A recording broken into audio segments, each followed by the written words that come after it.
La última vez que nos vimos hablamos de las características de la explicación histórica. Y hoy vamos a hablar de formas más concretas, porque no solamente basta con explicar el pasado. Podemos explicar los hechos históricos o su conjunto, que son los procesos históricos. Bienvenidos a esta nueva cápsula.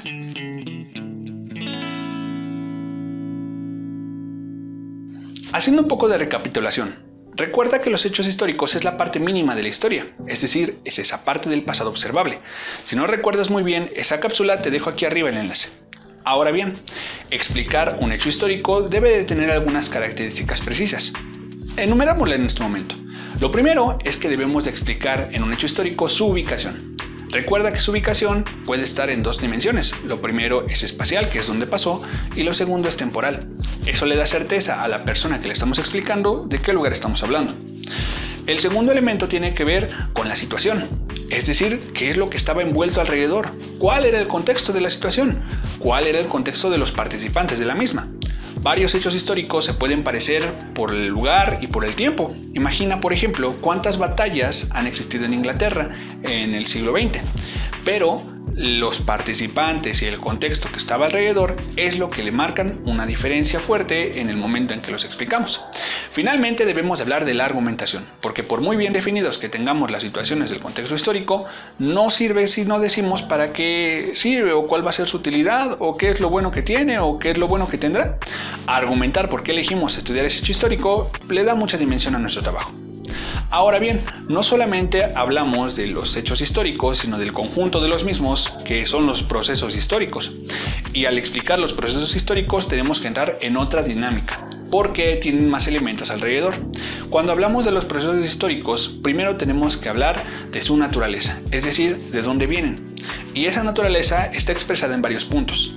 El primer punto tiene que ver con su temporalidad, es decir, de cuándo a cuándo está extendido ese proceso histórico. Como los procesos históricos no son propios de un lugar, sino que son varios hechos históricos, solamente tenemos que definir el tiempo. Lo segundo tiene que ver con la transformación, es decir, en qué momento encuentran continuidad esta serie de hechos y en qué momento se transgrede por completo, se rompe la continuidad y da paso a algo más. Eso nos ayuda a marcar bien los límites de nuestro proceso histórico y a no extender acontecimientos que en realidad no están relacionados. El tercer punto lo hemos visto en otra cápsula, tiene que ver con el ámbito, es decir, con cuál es la perspectiva que va a tomar la explicación de este proceso histórico. Si no recuerdan nuestra plática de los ámbitos, también dejamos el enlace aquí arriba. Recuerda que los ámbitos son 4, el ámbito económico, el ámbito político, el ámbito social y el ámbito cultural, y cada uno de ellos tiene su propia perspectiva del asunto. Un hecho histórico puede formar parte de dos diferentes procesos, dependiendo del ámbito que se utilice. Cuando hemos explicado bien la naturaleza del proceso histórico, entonces tenemos que argumentar por qué lo estamos trabajando, lo mismo que hicimos con el hecho histórico. En el caso del proceso, también tenemos que hablar de sus causas y de sus consecuencias, y del por qué razón consideramos nosotros que es importante de trabajar.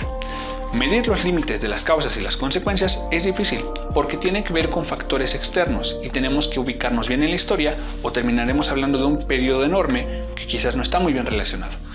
¿Cómo definimos esos límites? Es lo que vamos a hablar en nuestra siguiente cápsula.